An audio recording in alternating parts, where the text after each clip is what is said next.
ரொம்ப அழகுங்க வாழ்க்கை. அக்கா ரொம்ப அழகாக சொன்னாங்க பேசுகிறப்ப, சாப்பாடை பற்றி ரொம்ப அழகாக சொன்னாங்க. உணவு முறை எப்படி மாறிடுச்சுன்னு. இங்கே இருக்கிற அத்தனை பேரும் சொல்லுங்கள், சின்ன வயசில் நமக்கு ஸ்நாக்ஸுங்கிறது என்ன? கடலை மிட்டா,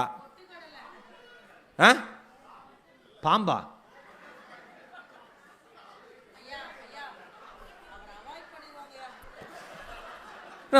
ஆனால் ஸ்நாக்ஸா சாப்பிடுவீங்களா? ஏன் என்னக்கா சொல்றாரு உங்க கணவர்? ஓ, ஸ்நாக்ஸ்னு புரிஞ்சுக்கிட்டீங்களா?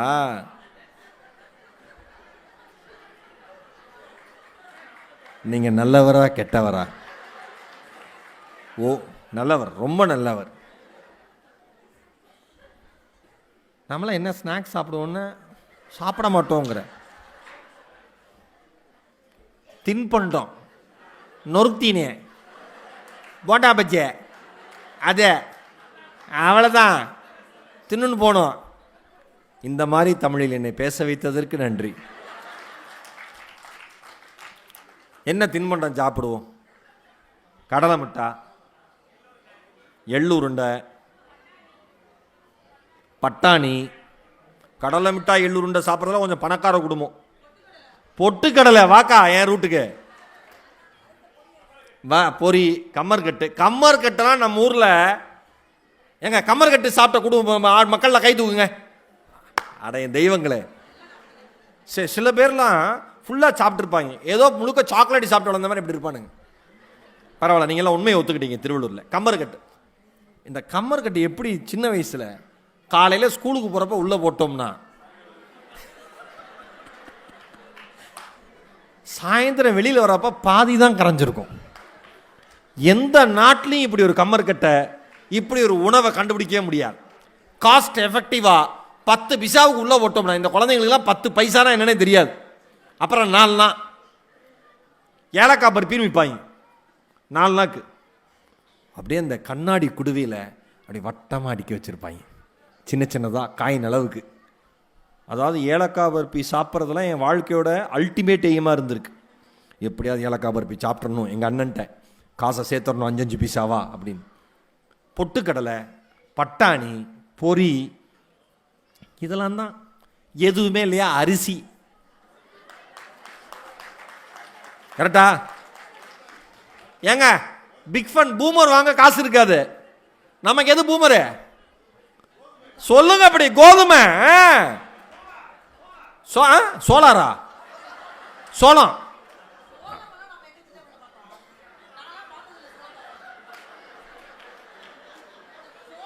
இங்க பாருங்க, 45 வருஷம் அக்கா, உனக்கு நஷ்ட ஈடா எவ்வளோ வேணா நான் தரேங்க்கா. இந்த மனுஷனை ஏதாவது 2 பேரும் சேர்ந்து பண்ணி விட்டுருவோம் நம்ம. சோளமா, கோதுமை, கோதுமையை சாப்பிட்டு அரைச்சிக்கிட்டே இருப்போம், பிக் ஃபன் மாதிரி வந்துடும். கரெக்டா? மொட்லி விட முடியாது, வராது. ஃப்ரெண்டு பக்கத்தில் கொஞ்சம் பணக்கார ஃப்ரெண்டு, அவன் அப்படி சாப்பிட்டு விடுவான், நாம அப்படி இருப்போம். மொட்லி விடுமா அவன், எனக்கு பிடிக்காது அப்படின்னு. பிடிக்காமல்ல, வராது. எவ்வளோ இப்போ சார், இப்போ நான் வந்து உங்கள் கையில் ஒவ்வொருத்தர் கையிலையும் ஒரு 5000மோ 10,000மோ 500 ரூபாயோ தரல, பழைய நினைவுகளை சொன்னேன். எவ்வளோ மகிழ்ச்சி ஆயிட்டீங்க அத்தனை பேரும், எவ்வளோ மகிழ்ச்சி ஆயிட்டீங்க. அரிசின்னு சொன்னா எத்தனை பேருக்கு சிரிப்பு கைத்தட்டு. கரெக்டா? இந்த ஆம்பளை பசங்க டிராயரில் ஃபுல்லாக அரிசி தான் போட்டு வச்சிருப்பாங்க. பெரிய சிந்தனை, சிற்பி நினப்பு. எப்போ நமக்கு போர் அடித்தாலும் எடுத்து ஏதோ உடனே தாமஸ் ஆல்வா எடிசனா, ஆல்பர்ட் ஐன்ஸ்டீனா மாறுற மாதிரி. ஜவுமிட்டா வாட்ச் மாதிரி கட்டுறது. அவர்கிட்ட சொல்லுவோம், கொஞ்சம் பெரிய வாட்சா கட்டுங்க. அவர் சொல்லுவார், நீ கொடுத்த நொட்ட நாக்கு இது போதும். பெரிய வாட்சாங்க, உன் கையை சுற்றி கட்டுறது. என் கிளாஸில் குண்டா இருப்பான். ஆனால் உண்மையாக சொல்கிறேங்க, நம்ம பசங்க மூளையே மூளைங்க. என் ஃப்ரெண்டு ஒருத்தன் சொன்னான், மச்சான் எவ்வளோ இருக்குது? என்கிட்ட 10 காசு உன்ட்ட, 5 காசு உன்ட்ட. இப்போ மொத்தமாக 8 அணா இருக்குது. 8 அணாக்கு இந்த வயலை விட்டுருவோம்.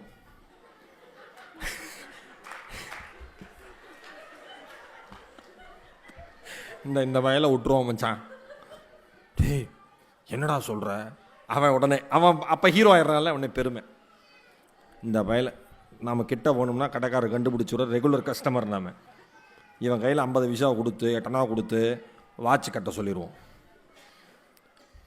இவன் போய் வாட்ச் நாங்கள் அதே 8 கொடுத்தா இத்தினுண்டு இருக்கும் வாட்ச்.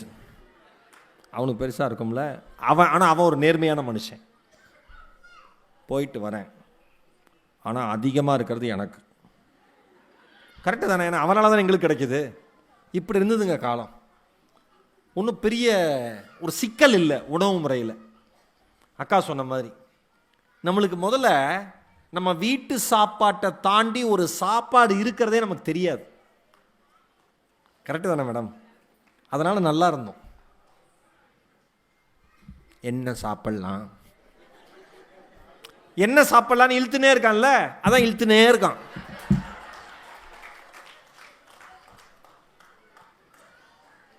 நீங்கள் பீட்சா சாப்பிடுங்க, பர்கர் சாப்பிடுங்க, பக்கெட் சிக்கன் என்ன வேணால் சாப்பிட்டு தொலைங்க. எப்பயாவது சாப்பிடுங்க. நீங்கள் நல்லா யோசிச்சு பாருங்கள். என்னைக்கு நம்ம ஊரில் ஹோட்டல்லாம் ரொம்ப அதிகமாச்சோ அன்றைக்கி தான் ஆஸ்பத்திரியும் அதிகமாச்சு. கரெக்டா? நம்ம ஏரியாக்கே ஒரு டாக்டர் இருப்பார், ஒரு ஹோட்டல் இருக்கும். கரெக்டாக இருந்துச்சு. இப்போ தெருவுக்கு 10 டாக்டர் இருக்கார். ஏன்னா 25 பிரியாணி கடை இருக்கு, 25 ஃபாஸ்ட் ஃபுட் கடை இருக்கு. மிட் நைட் பிரியாணி, நடு இரவில் சாப்பிடு, அப்படியே போய் சேரு. எதையுமே சார் ஒன்று சொல்லவா, அளவாக இருப்பது நலமாக இருந்தது. அளவாக இருந்தது நலமாக இருந்தது. அளவற்று கிடைப்பது அலுப்பாகி போனது. கரெக்டா? நம்ம குழந்தைங்களுக்கு ஏங்க, நாம சின்ன வயசுல ஹோட்டலுக்கு போவோம், மெனு கார்டில் என்னென்ன இருக்கும்? உலகத்தில் எங்கேயுமே கிடைக்காது. எடுத்தோன்னே இட்லி. ஒய்யால வெறுப்பு. இட்லி, தோசை, ரவா தோசை, ஆனியன் தோசை, பூரி, பரோட்டா. மெனுவே முடிஞ்சு போச்சு. இப்போ மெனு கார்டு தரான் நிஷாக்கா, ஒரு 25 பக்கம். இது சாப்பிட்டா இன்னைக்கு சாப்பிடலாம், 4வது பக்கத்தில் சாப்பிடுங்க, 4 நிமிஷம் தான் போயிடுவீங்க.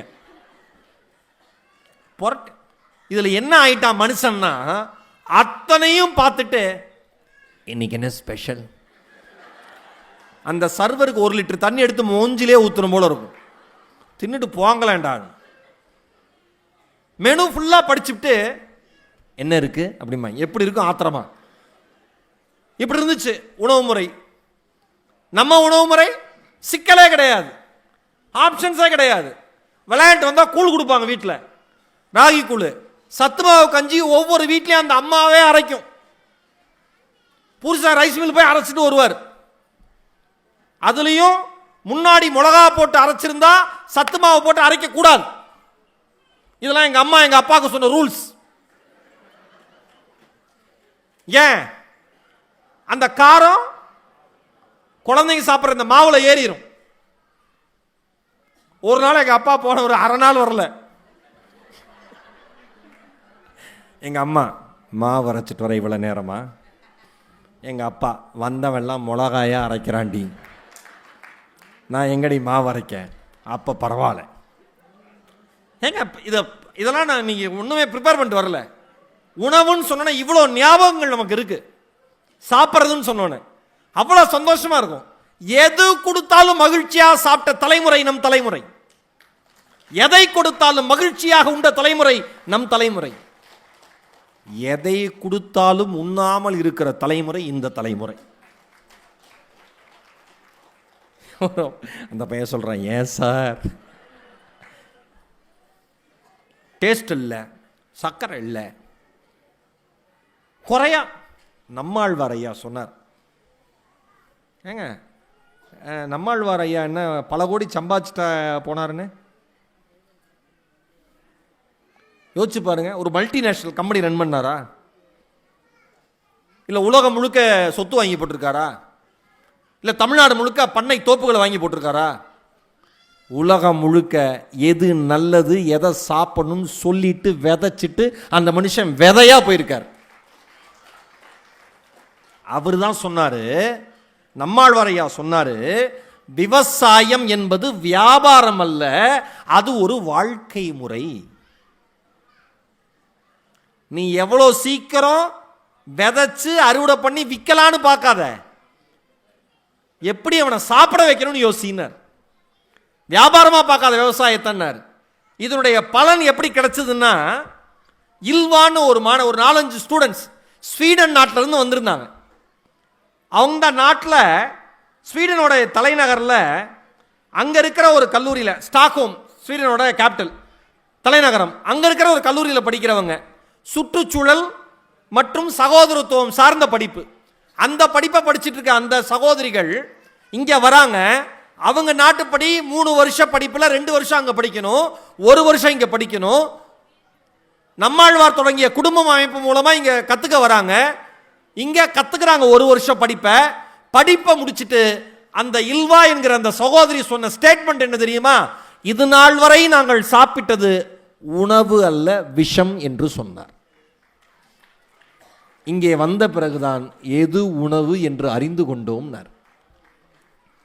கரெக்டா?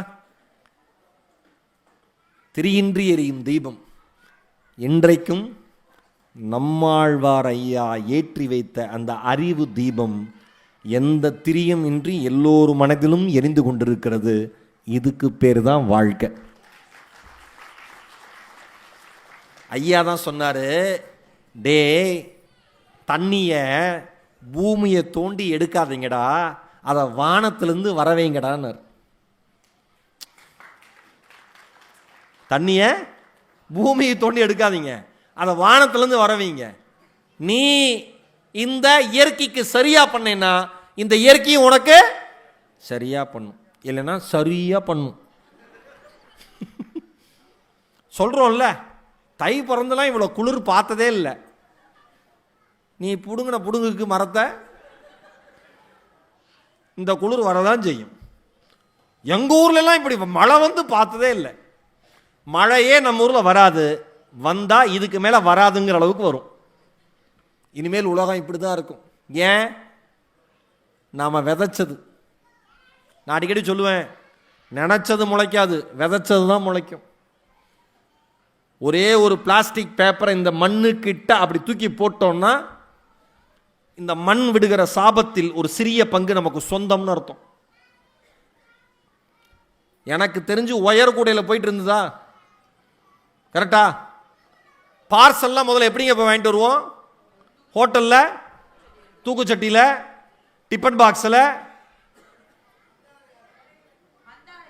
மந்தார இலையில, வாழை இலையில இட்லி கட்டி கொடுப்பாங்க, பாக்கு மட்டையில் கொடுப்பாங்க.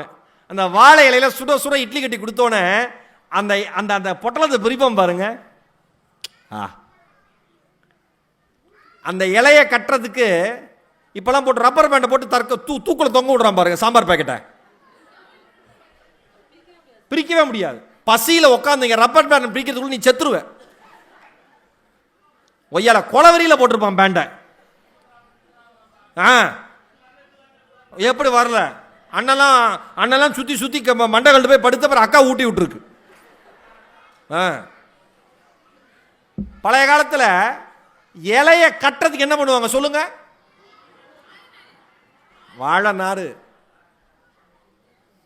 அந்த வாழை அந்த இடத்துல சர்ன்னு இப்படி உரிப்பாங்க, கட்டுவாங்க, கொடுப்பாங்க. எல்லாமே இயற்கையா இருந்ததா? உடம்பு ஆரோக்கியமா இருந்துச்சா? 80 வயசு 90 வயசு பாட்டிங்கன்னா கிராமத்து பக்கம் அதே நிலத்துக்கு போயிட்டு அதுக்கு கூலி வேலை பார்த்துட்டு திரும்பி வந்துகிட்டு இருக்கு. 20 வயசு பையன் உட்காந்தா எந்திரிக்க முடியல, இடுப்பு பிடிக்குதுன்னு டாக்டர்கிட்ட இருக்கான். ஏன்டா பிடிக்குதுன்னா, நீ பிடிச்ச புடி அப்படி அங்கங்க பிடிக்குது.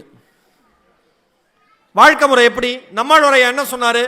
அவ்வளவுதான் சார். இந்த வாழ்க்கையில நாம ரொம்ப ரொம்ப நல்ல வாழ்க்கை வாழணும்னு சொல்லிட்டு இந்த மண்ணுக்காக மனிதர்களுக்காக போராடிய மனிதர்கள் தான் திரியின்றி எரிகிற தீபங்கள். நல்லா ஞாபகம் வச்சுக்கோங்க.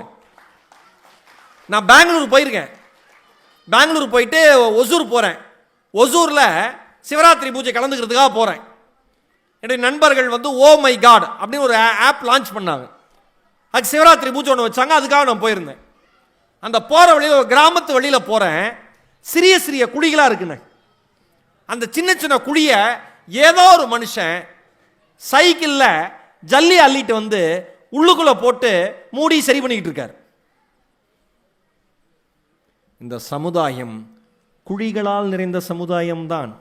ஆனால் அதை நிரப்புவதற்கு ஒரு நல்ல மனிதன் எங்கேயோ உலவிக் கொண்டிருக்கிறான் என்பதை மறந்து விடாதீர்கள். ஏன் என்ன வேலை அவனுக்கு? யார் அவரு? அந்த குழிக்கு அவருக்கு என்ன சம்பந்தம்? ஏதோ ஒன்று நடந்திருக்கலாம். அவர் தவறி விழுந்திருக்கலாம். அவர் தலைமுறை தவறி விழுந்திருக்கலாம்.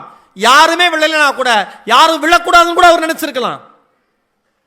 மிகப்பெரிய மனிதர்கள் மட்டும் திரியின்றி எரிகின்ற தீபங்கள் அல்ல. அடுத்த மனிதனுக்காக, இந்த மண்ணுக்காக, இயற்கைக்காக யார் யாரெல்லாம் யோசிக்கிறார்களோ அவர்கள் அத்தனை பேருமே திரியின்றி எரிகின்ற தீபங்கள். கிட்டத்தட்ட 1 மணி நேரம் ஆக போகுது. பேச்சினுடைய நிறைவா ஒரு விஷயத்தை சொல்லி முடிக்கிறேன். எனக்கு ரொம்ப பிடிச்ச ஒரு அன்பு தாய், மர தேவதை என்று அந்த மக்களால், சமூக மக்களால் பாராட்டப்படுகிற ஒரு உள்ளம், வனங்களின் களஞ்சியம் என்று இயற்கை ஆர்வலர்களால் பாராட்டப்பட்ட ஒரு வயதான தாய், துளசி கவுடான்னு அவங்க பேர். பேர் என்னங்க? துளசி கவுடா.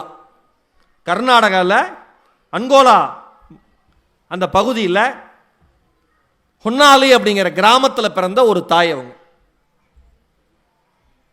ஏழ்மையான குடும்பம். 3 வயசுல அப்பா இறந்துடுறார். 12 வயசுல கல்யாணம். கொஞ்ச நாள்லயே புருஷன் இறந்துடுறார். அப்புறம் அம்மா சகோதரிகளோட வேலை பார்க்குறாங்க. கர்நாடகாவில் வனப்பகுதியில் தினக்கூலியாக வேலைக்கு போகிறாங்க. பாத்தி கட்டி விதைகள் விதைச்சு வளருது இல்ல, அந்த விதைகளை பாதுகாக்கிற பணி துளசி கவுடாக்கு, துளசி அம்மாவுக்கு. அந்த அம்மா விதைகளை பற்றி நல்லா தெரிஞ்சுக்கிறாங்க. ஒரு ஆச்சரியம் என்ன தெரியுமா? ஃபாரஸ்ட் டிபார்ட்மெண்ட்ல மெத்த படிச்சுட்டு வேலைக்கு வந்தவங்களுக்கே தெரியாத ஒரு விஷயம், தரமான விதைகளை உருவாக்குகிற தாய் மரங்களை துளசி கவுடா மட்டுமே தெரியும். அவங்களுக்கு மட்டும்தான் தெரியும். ஆச்சரியப்பட்டு போனாங்க அத்தனை பேரும். அந்த அம்மாக்கு 80 இறந்துட்டாங்க, தவறிட்டாங்க. அந்த அம்மா 80 வயசுக்கு மேல. எப்ப சரியா பிறந்தாங்க கூட அவங்களுக்கு தெரியல. எவ்வளவு மரங்கள் நட்டாங்கன்னு தெரியல. எவ்வளவு மரங்கள் நட்டிருப்பீங்கன்னு அந்த அம்மா கேட்டதுக்கு தெரியலப்பா, நடுறது மட்டும் என் வேலை, வளர்க்குறது தான் என் வேலை, கணக்கு வச்சுக்கிறது என் வேலை இல்லைன்னு சொந்தம்மா. இயற்கை ஆர்வலர்கள் சொன்னாங்க, அந்த அம்மா இந்த பகுதியில் நட்டு வளர்த்த மரங்களின் எண்ணிக்கை 40,000 என்று சொன்னார்கள். ஒரே ஒரு தனி மனுஷி. யோசிச்சு பாருங்க, ஒரு தனி மனுஷியால ஒரு காட்டை உருவாக்க முடியும்னா நம்ம ஒரு மரத்தை நட்டு வளர்க்க முடியாதா? ஒவ்வொருத்தரும் ஒரே ஒரு மரத்தை நட்டு வளர்க்க முடியாதா? பண்ணலாம்ல. அந்த அம்மா சொன்னாங்க, பத்மஸ்ரீ விருது வாங்கினாங்க. இந்த துளசி கவுடா மாதிரி, மரியாதைக்குரிய அனாதைகளின் தாய் சிந்தம்மா மாதிரி, நம்மாழ்வார் ஐயா மாதிரி, மரியாதைக்குரிய அன்பு சகோதரி மது மஞ்சரி மாதிரி, பெயர் தெரியாமல், ஊர் தெரியாமல், நம் பார்வைக்கே படாமல் இந்த மண்ணுக்காக போராடுகிற 1000 உள்ளங்கள் இருக்கிற பூமி இந்த பூமி. ஏன் இந்தியா உலகத்தில் இருக்கிற அத்தனை பேராலும் மதிக்கப்படுகிற பூமியாக இருக்கிறது என்றால், இந்த நாட்டில் இருக்கிற நல்ல எண்ணம் கொண்ட மனிதர்கள் மாதிரி உலகத்தில் வேறு எங்கும் இல்லை என்று நம்புங்கள். நம்ம நாட்டை பற்றி எவ்வளவோ கிண்டல் பண்ணலாம், நகைச்சுவை சொல்லலாம், நாங்களே சொல்லுவோம். ஆனால் இந்த நாடு மாதிரி ஒரு சிறந்த நாடு எதுவுமே இல்லை. நம்ம மொழி மாதிரி ஒரு சிறந்த மொழி எதுவுமே இல்லை. மகாகவி பாரதி 1915 வருஷம் புதுச்சேரியில் இருக்கிறப்ப அவருக்கு உதவி செய்த பரளி சு நெல்லையப்பருக்கு ஒரு கடிதம் எழுதினார். அந்த கடிதத்தை அப்படியே அந்த கடிதத்தில் நிறைய இருக்கு. அது ஒரு விஷயத்தை எழுதுறேன். ஏன் தமிழ் மொழியை பேசுறப்ப நாளைக்கு பள்ளிக்கூடம் இருக்கு, எல்லா குடும்பத்தோட குழந்தைகளோட வந்திருக்கீங்க, இவ்வளவு பேர் உட்காந்து கேட்கறீங்க, இந்த நேரத்தில் உட்காந்து கேட்கறீங்க. ஏன்னா நம் தாய்மொழியான தமிழுக்கு இருக்கிற ஆற்றல் மாதிரி, சுவை மாதிரி, வரலாறு மாதிரி உலகத்தில் வேறு எந்த மொழிக்கும் இல்லை என்று நம்புங்கள். அண்மையில் எகிப்துல பிரமிடுகள்ல சிகை கொற்றங்கிற வார்த்தை வந்ததுன்னு உலகமே கொண்டாடுது. கண்டுபிடிச்சது நம்ம அறிஞர்கள் கண்டுபிடிச்சது தான் ஒத்துக்க மாட்டாங்க. வெளிநாட்டை சேர்ந்த 2 அறிஞர்கள் கண்டுபிடிச்சாங்க. பொருணை நாகரிகம், கீழடி நாகரிகம் எல்லாமே தமிழர்களுடைய பெருமையை பறைசாற்றுகிறது. பாரதி எழுதுறாரு, கவனமா கேளுங்க. அந்த மனுஷன் பரலிசு நல்லையப்பருக்கு எழுதுறாரு, உனது கடிதம் கிடைத்தது. குழந்தைக்கு உடம்பு செம்மை இல்லாமல் இருந்தபடியால் உடனே ஜவாப் எழுத முடியல, பதில் கடிதம் எழுத முடியல. குழந்தை புதிய உயிர் கொண்டது. இன்று உன் விலாசத்துக்கு நாட்டு பாட்டுகள் அனுப்பி வைக்கிறேன். உன்னோட அட்ரஸ்க்கு நான் எழுதின நாட்டு பாடல்களை அனுப்பி வைக்கிறேன். அவற்றை பகுதி பகுதியாக பிரித்து உனது பத்திரிகையிலும் ஞானபானுவிலும் பிரசுரம் செய்திடுக. புதுமை பெண் என்றொரு பாட்டு அனுப்புகிறேன். அதை தவறாமல் உடனே அச்சிட்டு வெளியிடுமாறு கேட்டுக்கொள்கிறேன். எங்கேனும் எவ்வளோ பெரிய மகாகவி, குழந்தைக்கு உடம்பு சரியில்லை, செத்து பொழைச்சி வந்திருக்கு, அதுக்கப்புறம் கடிதம் எழுதியிருக்காரு. கடிதம் எழுதினது பரலிசு நெல்லையப்பருக்கு, தம்பின்னு உரிமையோடு கூப்பிடுகிற ஒரே ஒரு உள்ளம். அது அவர் எழுதுறாரு, எங்கேனும் எப்படி ஏனும் பணம் கண்டுபிடித்து ஒரு நண்பன் பெயரால் நமக்கு அனுப்புக தம்பி. பணத்தை எப்படியாவது அனுப்பிச்சிட்றா தம்பி. பாரதி எங்கு நிற்கிறான் என்றால், அடுத்து வரப்போகிற இந்த வரியில்தான் பாரதி வாழ்கிறான். உனக்கேனடா இது கடமை என்று தோன்றவில்லை, உனக்கேனடா இது கடமை என்று தோன்றவில்லை, உனக்கேண்டா அந்த தலைவிதி அப்படின்னு எனக்கு தெரியல, நீ வாழ்க, உனது அன்புள்ள மகாகவி பாரதி. இதே பாரதி தான் செல்லம்மாள் எழுதிய கடிதத்தில் எழுதினாரு, மனசு கஷ்டப்படுறப்பெல்லாம் தமிழ் எடுத்து படினார். ஒரு கவிதை அதை செய்யும், இலக்கியம் அதை செய்யும், ஒரு கதை உங்கள் வாழ்க்கையோடு உங்களை தொடர்பு படுத்தும், ஒரு நாவல் அதில் வருகிற ஒரு கதாபாத்திரம் உங்களுடைய வாழ்க்கைக்கு மிக நெருக்கமாக இருக்கும். என் அன்பு தோழமைகளே, வாசிக்க கற்றுக்கொள்ளுங்கள். வாசிக்கிற பொழுது மட்டும்தான் உலகத்தை நேசிக்கவும் கற்றுக்கொள்வீர்கள். வாசிப்பு தான் நீங்கள் யார் என்பதை உங்களுக்கு அடையாளம் காட்டும். வாசிப்பு தான் நாம் எல்லோரும் சமம் என்பதை மறுபடியும் மறுபடியும் நம் மண்டை மேல் அடித்து சொல்லும். வாசிப்பு தான் இந்த உலகத்தில் யாரும் மேலுமல்ல கீழுமல்ல என்பதை உணர்த்தும். வாசிப்பு தான் மனிதனாக பிறந்த நம்மை மனிதனாகவே அடையாளம் காட்டும். வாசிப்போம், உலக உயிர்களை நேசிப்போம். இந்த அருமையான வாய்ப்பிற்கு என் இதயம் நிறைந்த நன்றிகளை சொல்லி விடைபெறுகிறேன். வாய்ப்பிற்கு நன்றி. வணக்கம்.